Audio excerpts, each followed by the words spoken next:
Hey traders, this is Blake Morrow, and you're listening to the week ahead video for April 14th, 2024. Hope you all are having a great weekend, and we've got a lot to talk about. It was a huge week in the the markets last week. A lot of big moves, a lot of pretty sketchy closes. We're going to talk about all that and more. Matter of fact, we're going to talk about a few things before I even dig into the charts and dig into what's happening this next week. We're going to talk about I really want to go into a little bit of the commitment of traders on gold and yen in particular. We're going to be looking for Ministry of Finance possible headlines going into this week, especially with the dollar yen trading well above 152 and holding. So we're going to talk about that. Geopolitical risks in the market, I think, are a big risk going into this next week. I want to look at even some of the weekly candles on the S&P, the dollar, gold. And we have so many Fed speakers this week. Matter of fact, I think there's 12, correct me if I'm wrong, 12 speakers from the Federal Reserve. I believe there's 9 from the European Central Bank. There's, and then sporadically more from other central banks. So it is, and on top of that, we're in earnings week, and I've got a couple of key earnings that we need to focus in on. So there's going to be so much I'm going to talk about for the week ahead video. Now, before I get into it, I just need to let you know, if you've watched it after this video, about an hour or two after it's been released, it should be chaptered, meaning that you can scroll through, because it's a long video. You can scroll through and find the topics that you wanted to hear that I cover. Also, don't remember at the very end, I cover my 3 best trade setups of the week, but I also, more importantly, review the ones from last week so you can see how they did and we can talk about them. All right, so a couple housekeeping things. First of all, for you guys that use the trader funding program, if you are using DX Trade, just remember there is a mobile app for Android devices. The mobile app for iTunes or Apple products still is waiting for approval, but Android is good to go. So make sure you all know that if you use the trader funding program and you use the DX Trade or GUI Trade platform. All right. Also, I want to mention about coaching. So we did actually end up extending the price. We just said, screw it, we're just going to extend it through the weekend. We had 2 people that actually asked us the exact same thing, which is basically this: I'm not available within the times that you pointed out, but I want the good price. So can I get a price for like in May or later on, something that's not available that the clients can see, the traders can see? And so our response was, yes, just go ahead and book a time as far out as you can with whatever coach you want to meet with, one of our staff. And then if you have to reschedule it, just let the coach know that you need to reschedule it. Anyway, I wanted to make sure that was clear, because this discount pricing that we have is 50% off for your first session. So that's a really big discount. So just select whichever coach that you want. And what I highly recommend is you go through all of these coaches. Watch their video. Each one of our videos are different. Like if you go to Steve's video here and watch this video right here, and he'll tell you what he covers and what he can do for you. Then, go back and check out, Ryan or K-Man or Grego or Andre or Leandro, myself even. So check those out. Okay. So I just wanted to go over those couple of things before I moved on. So let's talk about, before I even go into the calendar, like I said, I wanted to talk about the commitment of traders, which you can find pretty much anywhere. But I want to show you something specific. All right, this is gold, and you all know gold has been just absolutely coming out of its shoes, ripping higher. You guys will have so many different reasons why you think gold should be going up, and I don't disagree. But the scary thing about gold is, if you look at this 20 years of commitment of traders chart, just take a look at where the and you can see the like managed money, like purple, managed money. It's not really too. It's not like there's not a whole lot of bulls there. You look at like speculators on over here. It's the needle's barely moved over here. You look at like like I said, the non-commercial, which would be institutional, that they're, yeah, you could say that speculators or managed money, that it's a little elevated, but historically it's not. What that really tells me is gold could go higher from these levels. And there are people that will speculate that gold could see $3,000. I'm not going to argue that point. What would scare me when you look at commitment of traders is when you see something a little bit different. For example, and this is where we're going to go into the 6J, which I'm going to just take you to right now. This is the yen. All right, so I want to just show you the yen really quick. Much different story. And let's go to 20 years. Okay, there's 20. Well, let me make sure I got max, and let's go 20 years. So this way you can see the chart. Okay, 20 years of the yen. And take a look at down below. You see the green down below. This is the speculators are extremely short yen. What does that mean? That means that they're long dollar yen or long euro yen or long pound yen. I mean, we are at levels that we have not seen in 20 years. That means that it is very extreme right now. And you can see it really in the disaggregated report as well. It's very lopsided. So what that means is there is a significant risk. If there is an intervention from the Ministry of Finance this week, because the yen is, extending it to fresh lows, and there's a lot of speculators. If we do get an intervention, we might get a bigger move than you would expect because the market is so lopsided positioned. These are the types of things that we look for, and these are the types of things that, frankly, if you're inside the Forex analytics community, we talk about, these types of things. Matter of fact, this is some charts that I get when I get up in the morning at 4 o'clock in the morning, or at 3:45, in the morning. These are charts and comments that I might be posting when I first get up. And then, we have other traders that are posting their charts and what they see, and everybody's talking about the markets. We talk about commitment of traders. We talk about what positions we're in, what we're seeing, all throughout the course of the day. So this is just an example of Friday within 30 minutes of me posting those charts on everything that you're seeing here. So make sure you're jumping in a community like the Forex Analytics community. Remember, it's only $1 for 10 days. Try it out. Jump in the chat room. You can get to the chat room right here in the upper right-hand corner of the screen.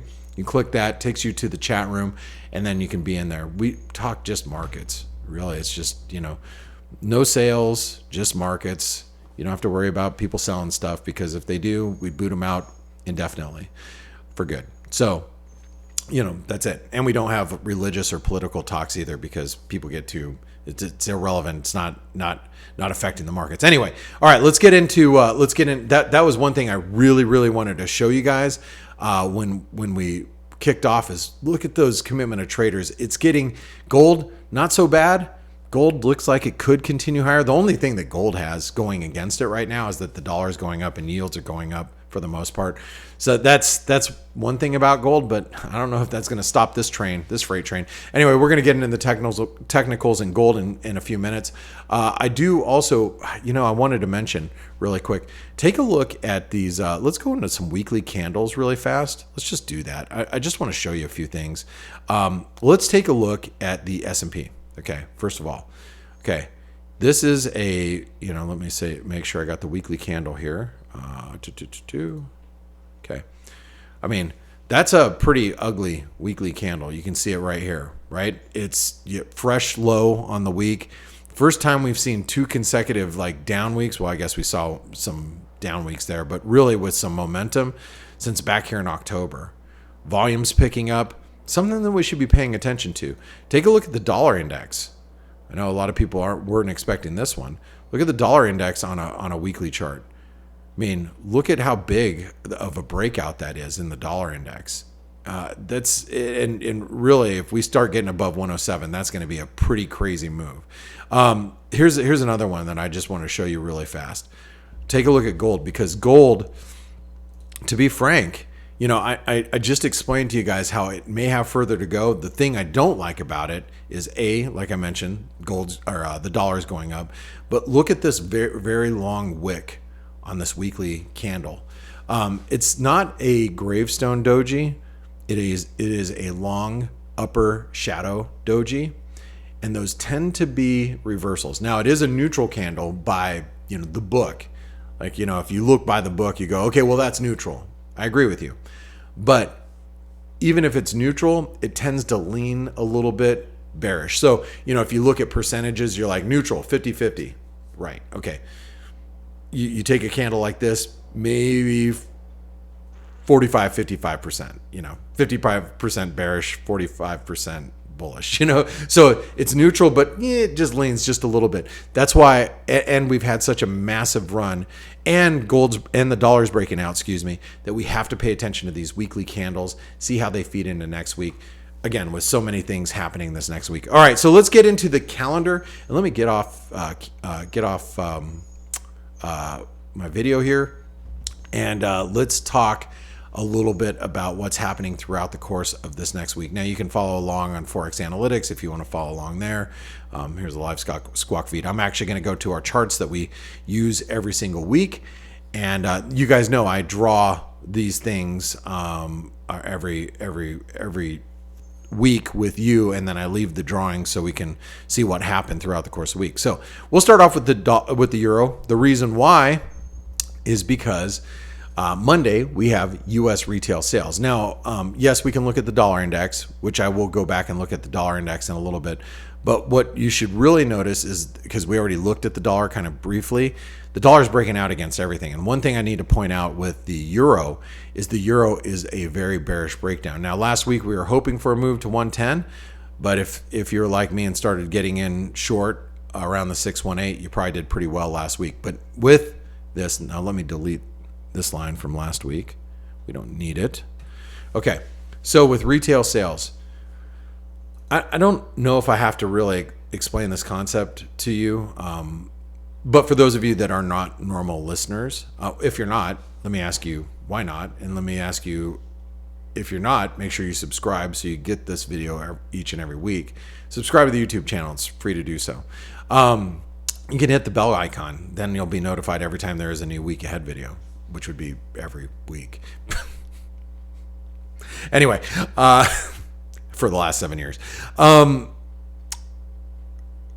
U.S. retail sales, really, really difficult to bet against the U.S. consumer. And I live here in the United States. I'm in a very metropolitan part of the United States, in the 5th largest city in the United States. And people are still spending money all over the place. That's what I notice. And that's anecdotal, of course, maybe different where other people live in the United States. But U.S. consumer could still be strong. And as a result, the dollar could have a positive result, which would mean that the euro could have further to go. So the question is, how far can we go here? And that's when you start going to, looking at, what retracement levels might be. The 78% retracement is at 105, or basically 106. What I would be doing, just to let you guys know, is any weak retail sales number, I would actually use that to actually sell into the euro. The reason why is because I believe the Eurozone economy is much slower than the U.S. economy, and the ECB is going to be the first central bank ahead of the FOMC to react with cutting rates. So therefore, any rally in the euro, you want to use it as an opportunity to sell. Okay. Also on Monday, we have Empire State manufacturing data. Goldman Sachs is actually reporting on Monday as well, something we should be paying attention to. All right, continuing on. Monday night, we have China industrial production, GDP, and retail sales data. Now, I'm not going to look at the US dollar CNH because it's pegged right now, and they haven't really moved it a whole lot. But what I do want to look at is I want to look at the Aussie dollar. Whoops, we'll just do it right here. I want to look at the Aussie dollar because, yes, the Aussie hit channel resistance as we talked about last week, and we slumped to channel support. So why so important? Well, I'm going to tell you why it's so important. Let's delete this really quick. Okay. I'll put it back on just like that, but I want to delete it really quick because if we breach this level of support at 64.40, there's going to be a lot of stops below there. So the natural question that you want to ask is, where is that next stop for the Aussie dollar, especially if Chinese data continues to be weak? Well, my opinion would be we're probably going to see 64 cents. And if that breaks, then there's another move down, towards the 63, 40 level. So weak Chinese data, the Aussie could really get smashed here this next week. Okay. Continuing on. Tuesday, Bank of America earnings, Morgan Stanley, J&J, Louis Vuitton. Now, why in God's name would I care about what Louis Vuitton reports? Well, because that's like probably the largest luxury goods maker in the world. So if you start to see the luxury goods market show some signs of weakness, that means consumer leading indicator, the consumer data might start to weaken, not just in the US, but I would say globally. Louis Vuitton's obviously their brand of brands, their brands inside of their brand. The mothership is Louis Vuitton, but they're all the brands that they own. A lot of high-end watch companies, leather goods, that type of thing. All the stuff that the top 1% spends their money on. So we'll be watching Louis Vuitton. Pretty important going into the next week as well. All right. With that being said, we have Canadian CPI. Now, I'll be referencing the Canadian, because obviously we got a breakout. I will tell you this: the dollar Canadian probably has further to go. I would venture to guess that the dollar Canadian is probably going to be eventually trading back up towards 140, the upper end of this resistance level or channel. But that doesn't mean that we can't have a near-term pullback. The problem is that we're expecting CPI on Tuesday. The other problem is the market is starting to sense that CPI data or CPI stickiness might be more of a US phenomenon than a global phenomenon. Because what we're starting to see is disinflationary data. Well, we've been seeing US inflation sticky, everybody else not so sticky. The problem with the US is post-COVID, we had all sorts of programs that went out and just flooded the market with liquidity. So of course, here in the US, we're going to be a little stickier as far as inflation goes. But some countries that didn't get as aggressive as we did in their COVID response, like Canada, could really start to see inflation data weaken. Plus, there's other problems with Canada anyway. Without making a long story, getting an elongated reason why you should be bearish the Canadian dollar. The fact of the matter is we're going to be dealing with CPI, and if CPI comes in with a little bit weaker print, that dollar CAD could be ripping higher to 138.25, up towards 139. Those are natural targets at this point in time for the dollar CAD. We have U.S. industrial production. We have a lot of Fed speak on Tuesday. I think there's 4 Fed speakers. One of them happens to be Powell. He's speaking at a fireside chat on Tuesday, so just keep that in mind.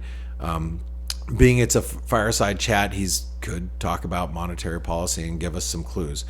Tuesday night, we have New Zealand CPI, very similar to the Aussie, that it's so weak, but notice how the Kiwi rejected right into its resistance zone, the top of that zone, right? So we have the bottom of the zone, top of the zone. We rejected the top of the zone. 50 DMA reversed quite aggressively. Again, talking about inflation, U.S. inflation is sticky. Everywhere else, not so sticky. So if New Zealand CPI comes in weaker than expected, we were already well below 60 cents. We start breaking below 59 cents. Next thing you know, you're going to be targeting below 59 cents. You're going to be moving towards the 57.60 trend lows over here. So watch New Zealand CPI. Everything that I've showed you thus far is probably leading you to believe that the dollar has further to go, just based on what I've shown you. See, that's the thing when you start looking at the dollar index and you start looking at different currencies. The fact is the dollar is breaking out against a lot of different currencies, and it's looking increasingly stronger against multiple different currencies. Therefore, the risk of a move in the dollar index, it could be, we talked about this last week, and I'm going to talk about it with you right now. You start looking at the dollar index, and you have what's called a Gartley pattern. Well, and by the way, the dollar index here is the one that I use every day on our daily shows. If you don't know how to get to our daily shows, there are links down below in the description if you're looking on YouTube. We have the F.A.C.E show, that is the show that I'm on with the rest of our team. If you're up during European hours, listen to Ryan Littlestone. He hosts the Flow show, and then his co-host is K-Man. Those guys get you prepared for the European trading day, for the US trading day. You should be listening into those. Those are free every day. If you want to get a more recent update on what my thoughts are, come listen to the F.A.C.E show. Anyway, we talked a lot about the Gartley pattern, which just was reached. It's right here. But a Gartley can morph into a butterfly, which is, over here. So 109. Now, when you have the dollar breaking out against so many different instruments, you can see how it's possible that if U.S. exceptionalism continues to be the predominant theme in the months ahead, how we could trade into a real big breakout scenario in the dollar index. All right, continuing on. Wednesday, we have very early in the morning UK CPI. Now, as we pointed out last week, we readjusted everything. Now the sterling is breaking down. So you got to imagine, where is that breakdown going to take us? More than likely, we're going to be driving eventually down towards 122. It's not going to happen overnight, but I'm going to give you the buts. That's the 78% retracement. Those of you that are in the Forex analytics community, if I could give you one rule about the sterling, some of you may get this. You're listening in right now. You're like, oh yeah. What does the sterling love? Sterling loves the 78% retracement. I originally got that from Nicola Duke years ago. We started following each other on Twitter 15 years ago. She was on the Forex analytics team for the first 2 years that we were doing analysis, and then she went into more heavily into other markets. But yeah, she's in the UK. She told me that the 78% retracement is probably one of the most respected levels in the sterling, and it always tends to bounce off of there. And I kind of take that as a couple good little rules of thumb and tidbits of information that I've taken over the years. If sterling looks like it's going to be pointed towards 122.25 based on what I just showed you, and that's a 78% retracement, chances are we're going to be making our way down there over time. Doesn't mean it's going to do it overnight, but we have UK CPI on Wednesday. That's one reason why it could go down there. On Friday, we have UK retail sales. That's another thing that we should be paying attention to. So, again, these are things that hopefully you're taking away from the week ahead video. Matter of fact, if you guys like the week ahead video, you think that these are very valuable to you, make sure you give myself, the team, a thumbs up. A big thank you down below in the comments always helps. Your comments on the video help with the algorithm for YouTube, so I appreciate it, and I appreciate the thumbs up. If these 30 to 45 minute videos help you every week and you feel like it helps prepare you, give us a thumbs up, subscribe to the channel. Remember, it's free to subscribe to the channel. Okay, continuing on. Wednesday, we have South Africa's CPI. Now, a lot of you guys know I've been buying the dollar rand. I think I got out of it on Friday. Matter of fact, that now that I'm talking about it, because I reduced risks. I just took profits. So with the rand, you'll see we had a little false breakdown. We're back here. Let's delete this really quick. Let's delete some of this stuff. Let's clean up this chart. So I do expect an eventual breakout in the dollar rand, but I love the fact that we had a false breakdown this week and a big reversal. So the other thing about the rand is, that was also maybe the way that the market's looking at it. So you got a false breakdown, triangle support, big reversal. If CPI, and by the way, there's retail sales out of South Africa 3 hours later. If that data comes in weak, we could be challenging triangle resistance and maybe even quite possibly even breaking out, especially if there's some risk aversion, which I'll talk about in a little bit later. All right. Also on Wednesday, we have the beige book. Wednesday night, we have Aussie employment. Yes. The Aussie dollar will be facing employment data. So, once we get a move following the Chinese data on Monday night, okay, Wednesday night, which is actually Thursday morning in Australia, you're going to have unemployment. And, a lot of economists are expecting unemployment to really start to pick up in, down under. So as a result, I think we should be paying attention to that Australian employment data throughout the course, in the weeks and months ahead. Sorry, I was just looking at something. Continuing on, Thursday, we have Netflix earnings. We have Blackstone. We have Taiwan Semiconductor. All right, so the TSM, you guys know that this is a really big deal right now because this is alongside of AMD and SMCI and obviously whatchamacallit. It's Saturday morning here. Whatchamacallit, whatchamacallit has been driving the market from the Mag 7.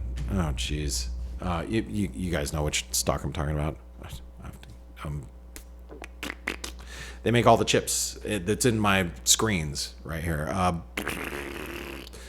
Brain fart.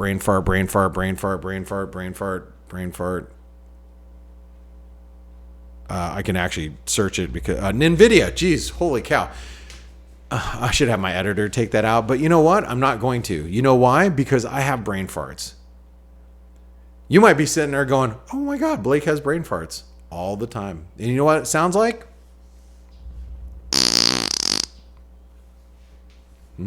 See, I heard it. All right. So anyway, continuing on. Thursday, Taiwan Semi. Pay attention to that. We have also on Thursday unemployment claims, Philly Fed, existing home sales. Thursday night we have Japanese CPI. Now I want to talk about the yen because you guys know I've been waiting for a move, first to break out, waiting for this to complete. This is still. Here, let's delete that. It's still divergent. You guys say, oh, well, Blake, it broke out. No, but it's still divergent overall. As we break higher above here, it's still lower in relative strength. So it's still divergent. You guys know I'm waiting for a move to get to 154 or 154, 155. And I think that it's going to reverse from somewhere up there. But it could reverse at any time because intervention is a risk. It's a risk when you have the 6J breaking down. So if you look at the 6J, which is the yen futures, and I already showed you guys, I think I showed you the yen futures last week. Or no, this was last week. I showed on a different show. I blogged about it. That's what it was. If you go to the blog, this is free. You go to the blog, chart of the day, there's the yen futures, and oh yeah, Blake did talk about that in the blog. That's right. So now that we're breaking down here, this is where the risk is because the Ministry of Finance, Bank of Japan, they're looking at it going, okay, this is broad-based yen weakness. And what else? What else? You guys, I mean, come on, I didn't lose you from 30 minutes ago, did I? What else? Speculators are aggressively short. You see it in green, the yen. So what better time to intervene than right now? If you're the Ministry of Finance and you're Bank of Japan, what better time than to stick it right in the rear of all the speculators that are short yen and run in this carry trade? Yeah, that's what I'm hoping, right? That's what we're all hoping for. So anyway, keep an eye on that. National CPI on Thursday. It shouldn't be a market mover. I think intervention talk is more of the risk of the yen this next week. Call checking, calling desks from the Ministry of, or the BOJ calling different desks before the Ministry of Finance intervenes. Rate checking. Those are all things, steps that might happen before intervention. But I think we have to be on high watch. On Friday, couple earnings. We have American Express, Procter & Gamble to wrap up the week. We have UK retail sales, as I mentioned earlier. And then we have Mexican retail sales. Now, I am going to talk a little bit about the dollar mex, because the one thing I want to point out here is we are at risk of a false breakdown on a weekly charts. Do you see how we closed? That's by the way, that's a bullish outside week, because you don't get engulfing patterns in currencies, because they you can, I guess, arguably, because we can see gaps over the weekend, but through a 24-hour market, you don't get gaps. So we tend to look at outside days, outside weeks, bullish or bearish. In this case, it's a bullish outside week, right? Or an engulfing, you could call it that. Regardless, that's a false breakdown. So why does that matter? Because it matters if you start looking at the other markets. So let's talk about some of the other markets, shall we? Sure. Let's go into the S&P. So the S&P is showing a reversal, as I explained to you just a bit ago. You can see that the candle is quite bearish, and the weekly candle is, that is the weekly candle. Let's go over to the daily candle. You can see the daily candle, kind of a bearish candle right on the 50 DMA. So why am I not super excited about the S&P right now? Because some of you might go, Blake, it's breaking down. It finally broke its channel. Yes, but if you look at the NASDAQ 100, it still hasn't gotten below the support. Not saying it won't, but remember that support was key for us last week. We'll talk about that in a few minutes. If you look at the Dow, the Dow's breaking down. Yes. Russell's breaking down. Yes. But you can see it right here, right? We're breaking down. Russell's breaking down. Nasdaq's breaking, Russell's breaking down. Dow's breaking down. S&P is starting to roll over, but the Nasdaq hasn't. If I get those four indexes moving in one direction, that's when I start to get really excited about the short side of risk.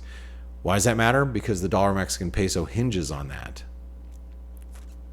Because if the stock market starts going down, you're going to see a reversal of carry trades, which means the dollar Mexican peso is probably going to move higher. But I'm going to talk more about that here in just a minute. Don't go anywhere.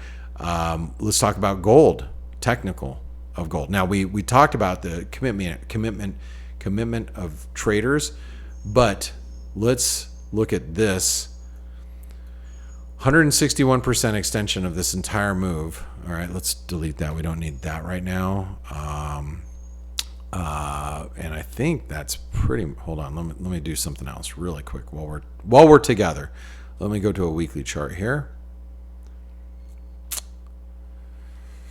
and I'm trying to find some sort of argument, but I don't foresee one. That if this was a top, let's just say it was, and I'm not confident of that. You guys know, for all the reasons why I explained to you a little bit earlier. I mean, theoretically, we could stop here and make a technical high on a weekly basis. It's quite possible. I wouldn't want to stand in the way of that. But the one thing I do want to point out, just zooming in on the weekly candle on gold, that is, like I mentioned earlier, it's a long upper shadow doji. They tend to be bearish. We closed back below the 161% extension. Not above it, below it. So I think the risk might be for a consolidation or maybe even a near-term pullback. I was talking to Jim Welsh on Friday. He believes this too. He's got his Elliott wave counts. Seeing what I'm showing you right now, I wouldn't want to be buying up here. I don't necessarily want to be shorting either. Shorting gold doesn't make much sense to me. It's so strong. But if I was long, I would definitely be careful. One of the other things we need to pay attention to is geopolitical risks over the weekend. I just saw a headline just before I started recording that, let me see, I put it in the chat room. So let me just go all the way back to current message. So it's going to take some time, guys. Going to the current message. Okay. White House, Biden to cut short weekend trip, return to Washington on Saturday afternoon to consult with national security team on events in the Middle East.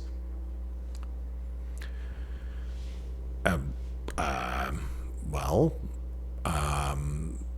that's not necessarily good, right? For the Middle East, obviously something important needs to be talked about. So why is that important for us?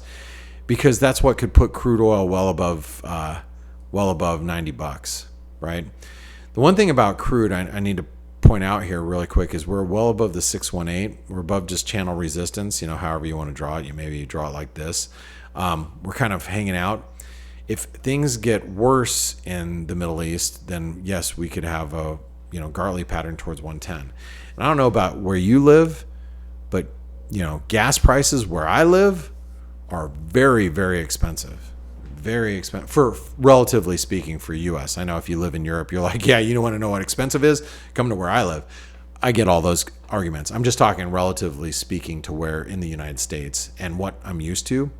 Gas prices have gone up quite aggressively, and I'm sure you could probably say the same thing where you live as well. Watch crude oil.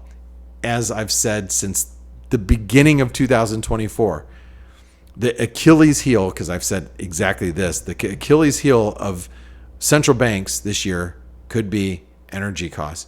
And if you remember from last week or 2 weeks ago where I pulled up the CRB index or the commodity index, it continues to break out if you haven't seen it. Bonds. Yields are at the 618, and they're kind of stuck there, so I don't really need to go into that. And then, crypto is kind of consolidating. I should say Bitcoin's surprisingly strong and consolidating recent, gains. Not really too sure what to do with crypto. All right, now is the time that I want to go into a quick review of last week's setups. So the first setup was sell the euro dollar on any move to 110. But we were at the 618, remember last week. And this week, if you follow me via Twitter, you knew I already started shorting up there. Unfortunately, we're not going to count it as a win because we didn't make it all the way up to 110. But looks like that was the triangle that the market was looking at, not so much this one. So we can delete that stuff and say, yeah, we still have a triangle breakdown and it still looks bearish. Hopefully some of you guys played it on the short side. I know if you were listening to the F.A.C.E show, following the CPI data, you probably did fairly well. Next, dollar Canadian, breakout of 136.20, daily close, get long. Well, that worked. And I actually closed my position at the 78% retracement at 137.45. Matter of fact, if you look at the chat room, you go into the trades room, right? And you go up here. That's me right there, but I'm talking about the dollar and MEX ahead of the weekend. That's the Euro Yen, Euro Swiss. I got limited out of the dollar Canadian apparently a few minutes ago because I just got up. It happened just as I was waking. And there was all my open positions. I was long from, if you can't read it, I'll read it for you. My open position was at 135.58. And yeah, it was sized up with multiple positions. So if you ever want to know what trades I'm in, you can just come to this chat room and you'll know what I'm in. That doesn't mean you have to do what I do. I wouldn't even expect that. Actually, I don't expect it because it's not your trade. It's my trade. It's what I was doing. But if you have any respect for me as a trader, you would probably look at that and say, oh, look, Blake is long the dollar Canadian. Maybe even the worst case scenario, you go, yeah, I respect what Blake does. I don't think I want to short the dollar Canadian right now. Or maybe even better yet, you ask Blake, me in the chat room, hey Blake, why are you long the dollar Canadian here? And I'll respond to you. That's a nice thing about having a chat room, especially with so many traders that post what trades they're doing, what they're doing, why they're doing it. That's what our community is all about. So make sure you check out the Forex Analytics community. $1 for 10 days. $1 for 10 days of access, full access. Check it out. All right, continuing on. So dollar Canadian, that was a win. I got out. That was a trade that pretty much made my month. Next trade was short NASDAQ on a break of 17,750. That didn't happen, so we can't count that as a win or a loss. It just didn't happen. because I was looking for a daily close of the NASDAQ below, you know, here. So it didn't happen. So 2 no-goes, 1 win. Not a bad week. Next, this week's setups. What are the 3 setups for this week? Number 1, Euro Yen. Let me do a little bit of work for you here. So why Euro Yen? Because that is a double top or a lower high. On a weekly basis, that's a lower high. So why is this important? To me, because if we break that low right there, that means Friday's low. If you break Friday's low, you have a double top and you have a range extension that will target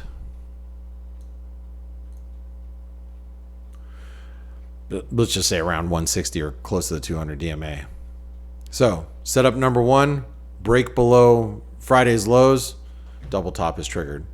I should probably write that down. I didn't write that down. All right, next, dollar Mexican peso. A break above 175, that will constitute a short squeeze. Here, let me do a little bit of work for you guys. That targets the 200 DMA. So close above here, goes to 200 DMA. Okay? That was trade number 2. Trade number 3. Okay. Well, first of all, I'm going to tell you it's copper. So let me just get to copper. Copper, where the hell copper's at? Okay, here's copper. That's not the copper contract I want to look at. I want to look at, let me find. Where is it? That's not the copper I was looking for. Not the copper I was looking for. I was looking for not HG. Where's the other copper chart I was just looking at? Did I miss it? Oh, here it is. Okay. This is a copper chart I wanted to see.